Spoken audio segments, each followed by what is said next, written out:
दोस्तों नमस्कार। दोस्तों अपनी पिछली कुछ वीडियो में हमने एक संकेत दिया था कि किस तरीके से नए संविधान की बातें अब देश में होने लगी है। देश के आजादी का पर्व जब 15 अगस्त को मनाया जा रहा था, उससे ठीक 2 दिन पहले प्रधानमंत्री नरेंद्र मोदी के इकोनॉमिक एडवाइजरी काउंसिल के चेयरमैन विवेक देबरॉय ने एक लेख लिखा था जिसमें उन्होंने नए संविधान के संकेत दिए। साथियों, पिछले कुछ दिनों से लगातार बहुत से ऐसे विषय हर रोज छोड़ दिए जाते हैं मीडिया के अंदर कि जिन पर एक पूरा दिन चर्चा का विषय वो बन जाते हैं। और देश के अंदर जब से एक विशेष सत्र को बुलाया गया है, उसके बाद वन नेशन वन इलेक्शन की भी जो चर्चाएं हैं उन्होंने तेजी पकड़ी है।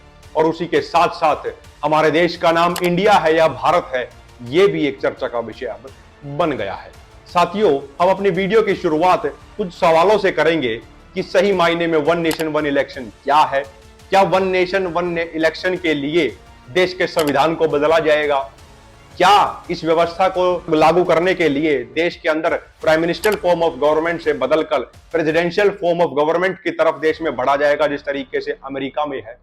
और सबसे महत्वपूर्ण सवाल अंत में वह यह है कि ऐसा क्या हो रहा है कि इन सारे मुद्दों को प्रतिदिन एक मुद्दे के तौर पर छोड़ दिया जाता है। पहले विशेष सत्र को छोड़ा गया, उसके बाद वन नेशन वन इलेक्शन को छोड़ा गया, उसके बाद देश का नाम इंडिया है या भारत है इसको छोड़ दिया गया।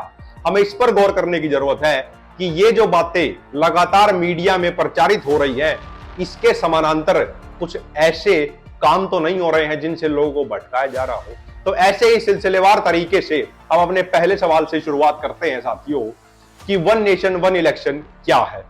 साथियों, सरल भाषा में कहें तो वन नेशन वन इलेक्शन, जिसको साइमल्टेनियस इलेक्शन भी कई देशों में कहा जाता है, उसको सरल भाषा में हम कह सकते हैं कि लोकसभा के चुनाव और राज्यसभा के चुनाव इकट्ठे कर देना, वही वन नेशन वन इलेक्शन या फिर साइमल्टेनियस इलेक्शन के रूप में जाना जाता है।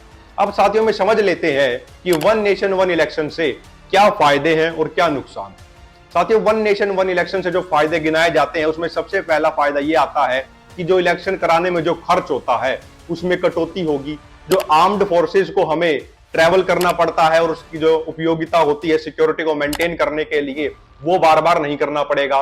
देश के अंदर जो गवर्नेंस है वो ज्यादा लंबे समय तक बेहतर तरीके से चल पाएगी, क्योंकि बार बार इलेक्शन होने से जो इलेक्शन के समय पर आचार संहिता लगाई जाती है उसका समय भी घट जाएगा। ये कुछ फायदे गिनाए जाते हैं। अब साथियों, इसी के समानांतर इस वन नेशन वन इलेक्शन के क्या कुछ कॉन्स हो सकते हैं, क्या कुछ इसके हमें दूरगामी गलत परिणाम भी देखने को मिल सकते हैं, वो क्या हो सकते हैं, यानी कि नेगेटिव इंपैक्ट इसके क्या हो सकते हैं। वो ये हैं कि जो रीजनल पार्टीज हैं, जो क्षेत्रीय राजनीतिक दल हैं, उस पर एक बड़ा इसका नेगेटिव प्रभाव पड़ेगा। और उसी के साथ साथ जो क्षेत्रीय मुद्दे हैं वो भी कहीं ना कहीं राष्ट्रीय मुद्दों के सामने दब सकते हैं। और तीसरी चीज ये होगी तो कहीं ना कहीं जो सीधे हमारा जो फेडरलिज्म है, जो हमारा ढांचा है, जो बेसिक स्ट्रक्चर का हिस्सा भी है, उस पर भी यह सीधा प्रभाव एक डालेगा। अब इसमें जो लगातार एक मुद्दा और एक विषय प्रचारित लगातार मीडिया के द्वारा किया जाता है कि फायदे गिनवाने में कि इलेक्शन का जो खर्च है वो कम हो जाएगा वन नेशन वन इलेक्शन से।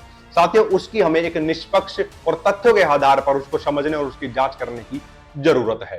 तो हम शुरुआत करते हैं साथियों, जब देश के अंदर सबसे पहला चुनाव 1952 के अंदर हुआ था, उस समय क्या खर्च आ रहा था और वर्तमान में क्या खर्च आ रहा था। साथियों, 1952 के अंदर जब पहला चुनाव कराया गया तो इलेक्शन कमीशन के आंकड़ों के हिसाब से उस इलेक्शन में जो कुल खर्च हुआ था वो हुआ था 10 करोड़ 45 लाख रुपए। और साथियों, 2019 में जो चुनाव करवाया गया उसमें जो खर्च हुआ है वो हुआ है 3800 करोड़ रुपए। अब एडीआर की एक रिपोर्ट, यानी कि एसोसिएशन ऑफ डेमोक्रेटिक रिफॉर्म्स की रिपोर्ट ये बतलाती है कि 2019 के अंदर चुनाव में 60,000 करोड़ रुपए खर्च हुए हैं। ये बात बिल्कुल ठीक है, 60,000 करोड़ रुपए ही खर्च हुए हैं, लेकिन ये वो पैसा है जिसमें राजनीतिक दलों ने जो अपना प्रचार किया है, जो सोशल मीडिया पर आईटी सेल काम करता है, उसमें जो खर्च हुए हैं, जो बैनरों में खर्च किया है, उसका ये टोटल है 60,000 करोड़ रुपए। 2014 में ये रकम 30,000 करोड़ रुपए थी। यानी कि राजनीतिक दल जो पैसा खर्च करते हैं चुनाव में, वह रकम ज्यादा है अन्यथा कि इलेक्शन कमीशन का कोई खर्च है। अगर हम 1952 के हिसाब से एक मतदाता पर कितने रुपए खर्च हो रहे थे उसके आकलन करते हैं तो वहां पर भी हमें ऐसा ही दृश्य देखने को मिलता है। 1952 के अंदर एक मतदाता पर 6 पैसे का खर्च होता था और 2009 में एक मतदाता पर 15 रुपए का खर्च होने लगा और 2014 में वह बढ़कर 46 रुपए हो गया। यानी कि 2009 से 2014 के अंदर जो बढ़ोतरी हुई है वो दोगुनी से भी ज्यादा है।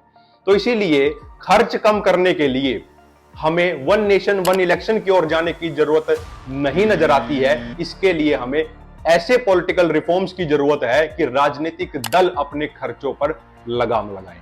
लेकिन प्रचार यही बढ़ चढ़कर किया जा रहा है कि वन नेशन वन इलेक्शन का कराने का जो पर्पज है वो खर्च को कम करना है, जो कि आंकड़ों से कहीं भी दिखने को नहीं मिल रहा है। अब अगला सवाल ये आता है साथियों कि क्या संविधान में किस हद तक इसमें बदलाव किए जाएंगे वन नेशन वन इलेक्शन को लागू करने के लिए। अगर मोटे तौर पर देखा जाए तो वन नेशन वन इलेक्शन को लागू करने के लिए 5 मुख्य तौर पर संविधान के अंदर संशोधन होंगे और रिप्रेजेंटेशन ऑफ पीपल्स एक्ट 1951 के अंदर भी बदलाव किया जाएगा। आर्टिकल 83 में बदलाव होगा, 85 में बदलाव होगा, 172 में बदलाव किया जाएगा और 174 में बदलाव किया जाएगा। ये वो 5 अनुच्छेद है जिनके अंदर बदलाव होगा और उसी के साथ साथ हमें पीपल्स रिप्रेजेंटेशन एक्ट 1951 में भी बदलाव करना पड़ेगा, जो पार्लियामेंट्री प्रोसीडिंग्स को दिखाता है।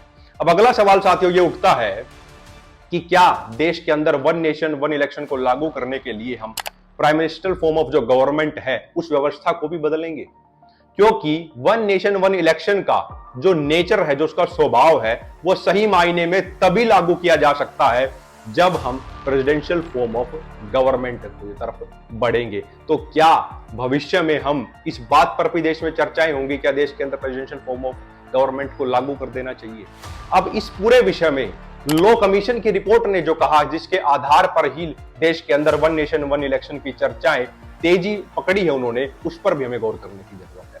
इसमें साथियों कोई दो राय नहीं है कि लॉ कमीशन लगातार वन नेशन वन इलेक्शन की पैरवी करता रहा है, लेकिन एक बात जो लॉ कमीशन ने अपनी रिपोर्ट में अंत में लिखी है उस पर कोई मीडिया चर्चा नहीं कर रहा है। लॉ कमीशन ने सीधे तौर पर यह कहा है कि हमें वन नेशन वन इलेक्शन के लिए कन्वेंशन डेवलप करनी होगी, यानी कि देश के अंदर एक तरह के परंपरा डेवलप करनी होगी, परंपरा को अपनाना होगा कि जहां तक संभव है वहां पर तक वन नेशन वन इलेक्शन को चलाया जाए। इसके लिए कोई कानूनी प्रावधान हमें करने की जरूरत नहीं है, क्योंकि जिस तरीके से क्षेत्रीय राजनीतिक दलों को इससे एक बड़ा नुकसान होगा, उसके चलते ही लॉ कमीशन ने अपनी रिपोर्ट में इन बातों का जिक्र किया है। क्योंकि हमारे देश के अंदर 6 राष्ट्रीय दल हैं और 54 राज्यों के स्तर पर काम करने वाले राजनीतिक दल हैं और 2500 से अधिक अनरिकॉग्नाइज्ड पॉलिटिकल पार्टीज भी हैं। तो उन सभी के मतों को एक्युमुलेट करने के लिए, जोड़कर रखने के लिए हमें इन बातों पर गौर करने की जरूरत है। साथियों, जो हमारा आखिरी सवाल था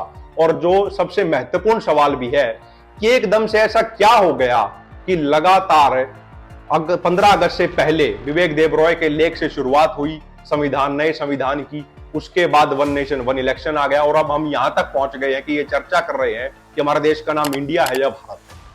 साथियों, इंडिया और भारत के ऊपर 4 दिन तक जब संविधान लिखा जा रहा था उस समय पर भी चर्चाएं हुई थी और India that is Bharat article 1 में 18 सितंबर को ही लिख दिया गया था।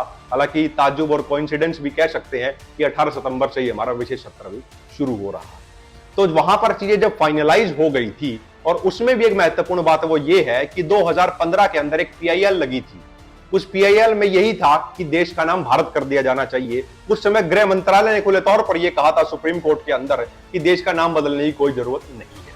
तो अब फिर से ये चर्चाएं तेज क्यों हो रही हैं, इसके पीछे के कारण को हमें समझना होगा। कहीं ऐसा तो नहीं कि इसके पीछे कहीं ना कहीं कुछ लोगों को कुछ आर्थिक हित उनके साधे जा रहे हों और आम जनता को उससे गुमराह करने के लिए लगातार इन विषयों को मीडिया में प्रचारित किया जा रहा हो, हर रोज एक नया गुब्बारा छोड़ दिया जा रहा हो। साथियों, जब ये न्यूज सरफेस की गई और जिस तरह इन पर पूरा दिन चर्चाएं होती रही, उस बीच में 2 बड़ी घटनाएं हुई।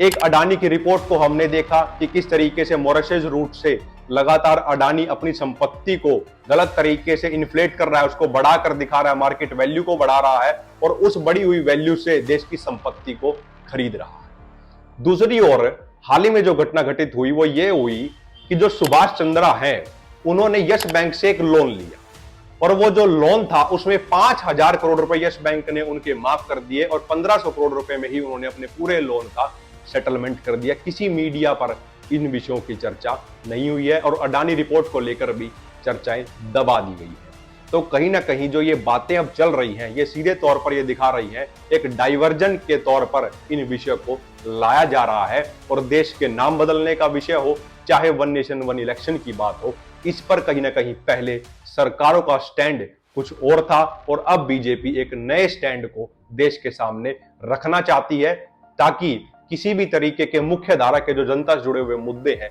उन पर चर्चाएं कम होती चली जाएं और एक नई तरीके का ध्रुवीकरण और एक नैरेटिव सेट किया जा सके। साथियों, आप सब ने मुझे सुना, उसके लिए बहुत बहुत धन्यवाद। इस वीडियो को ज्यादा शेयर करें, कमेंट सेक्शन में अपना फीडबैक जरूर दें। बहुत बहुत धन्यवाद। जय हिंद।